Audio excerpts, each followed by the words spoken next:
Anda masih bersama kami di Sindo Malam.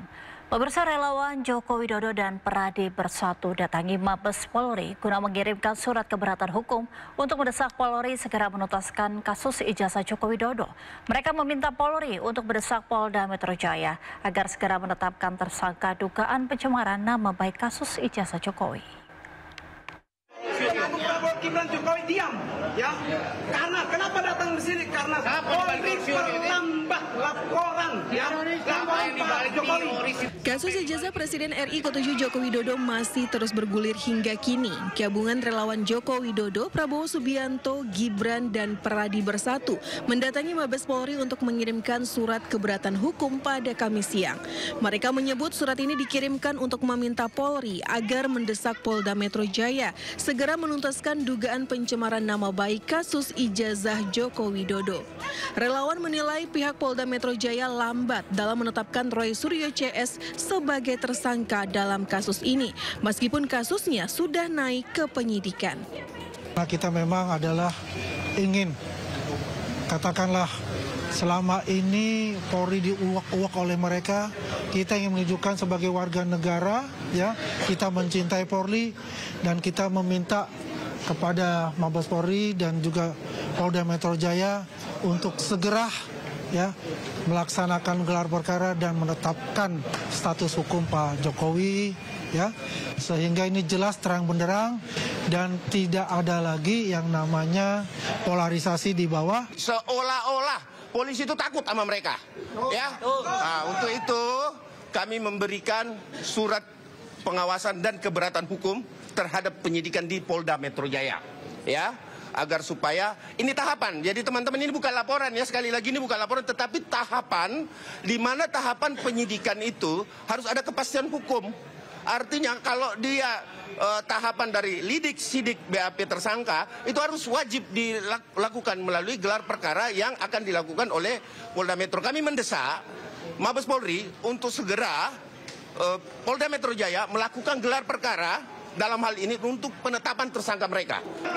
Sebelumnya Roy Suryo juga sempat mendatangi Mabes Polri pada 6 Oktober lalu dan mendesak agar kasus dugaan ijazah palsu Jokowi dibuka kembali. Dari Jakarta, Amrina Rida, Dede Rudi, iNews melaporkan.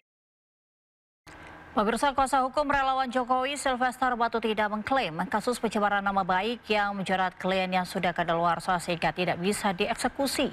Sylvester disebut berada di Jakarta dan akan mengajukan peninjauan kembali untuk kedua kalinya.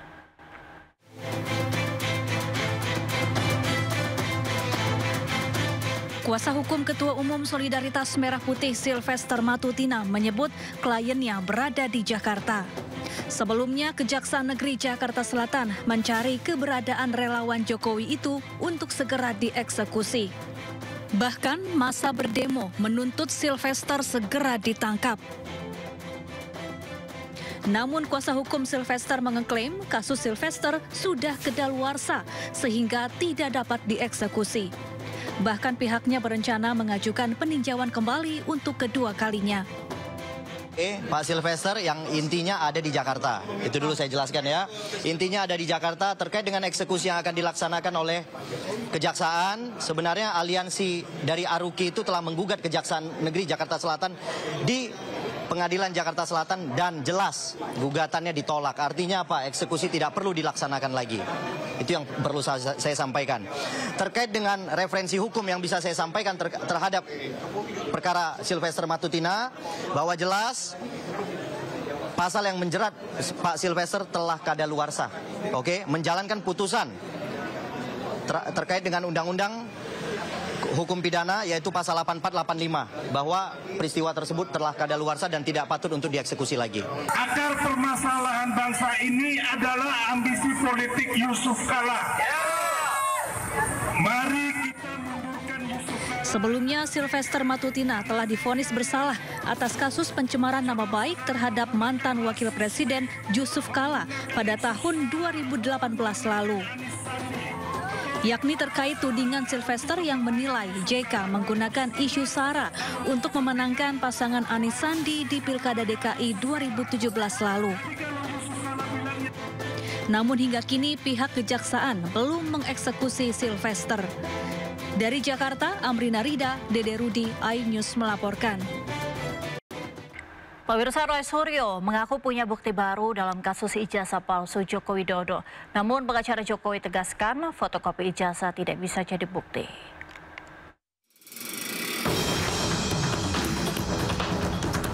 Tim Roy Suryo mengungkap temuan baru terkait dugaan ijazah palsu Presiden ke-7 Joko Widodo. Temuan baru tersebut menguatkan hasil penelitian digital forensik yang menyimpulkan dugaan ijazah palsu Joko Widodo. Dokumen dari KPU dianggap sebagai objek yang sama dengan ijazah yang mereka teliti sebelumnya. Oke, nah ini ya. Meskipun ini kami pertanyakan, ada beberapa kok ditutupi. Ya, jadi uji konsekuensinya itu lagi kita bersurat lagi dengan Pak Bonatua dan Mas Michael itu yang ada di belakang sana. Kita lagi pertanyakan dan apalagi ini legalisasinya ini kan tahun 2019. Kita bersurat juga untuk yang legalisasi tahun 2014, itu juga kita minta legalisasi tahun 2005 di Jakarta, legalisasi tahun 2010 yang ada di Solo juga kita minta. Sementara itu, kuasa hukum Joko Widodo Yakub Hasibuan menegaskan fotokopi ijazah yang diklaim sebagai ijazah palsu adalah tidak benar. Oleh Bareskrim juga sudah dinyatakan asli karena sudah dilakukan lapor yang menurut kami sebenarnya tidak perlu sampai lapor. Namun proses hukum sudah berjalan dan sudah dipastikan itu asli sehingga dihentikan penyelidikannya. Jadi karena mereka mendapatkan fotokopi itu tidak bisa membenarkan bahwa seakan-akan tuduhan ijazah palsu itu terbukti. Kan nggak ada hubungannya. Kemarin mereka masih bilang, ya saya akan analisa, saya akan periksa lagi. Loh, kok Anda baru mau periksa? Sebelumnya, Bareskrim Polri menyatakan ijazah Jokowi identik. Sementara kasus ijazah palsu di Polda Metro Jaya masih berproses dan telah naik penyidikan. Tim Liputan iNews melaporkan. Kita ke informasi lainnya, Wakil Presiden Gibran Rakabuming Raka merespon video viral Roy Suryo dan Dr. Tifa yang berziarah ke makam ibu dan ayah Presiden ke-7 Joko Widodo di Karanganyar, Solo, Jawa Tengah. Gibran menegaskan makam keluarganya boleh dikunjungi siapapun yang ingin memberikan doa.